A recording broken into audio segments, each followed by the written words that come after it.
భద్రాద్రి కొత్తగూడెం తెలంగాణ జాగృతి విస్తృత సమావేశం జరిగింది. ఈ సమావేశంలో ఎమ్మెల్సీ కల్వకుంట్ల కవిత ముఖ్య అతిథిగా పాల్గొన్నారు. ఈ సందర్భంగా కాంగ్రెస్ ప్రభుత్వంపై విమర్శలు గుప్పించారు.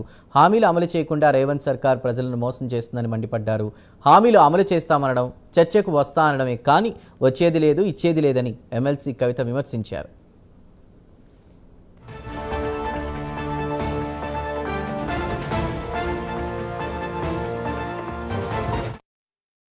నిన్న మొన్న మన నాయకులు ఏం చేసిండ్రు? నువ్వు ఇది ఇస్తాన్నావు, అది ఇస్తాన్నావు, సవాల్ చేసినావు, చర్చకు రా అంటే తోక ముడిచి పారిపోయాడు.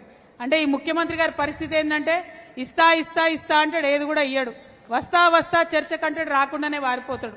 మరి ఇటువంటి ముఖ్యమంత్రి ఉన్నటువంటి సందర్భంలో మళ్ళా ఒకసారి ఎట్లా అయితే తెలంగాణ ఉద్యమంలో మనందరం పిడికిలెత్తి మన హక్కుల కోసం పోరాడినమో, మన వనరుల కోసం పోరాడినమో, మన యొక్క అస్తిత్వం కోసం పోరాడినమో మళ్ళీ పోరాటం చేయాల్సినటువంటి సందర్భం వచ్చింది.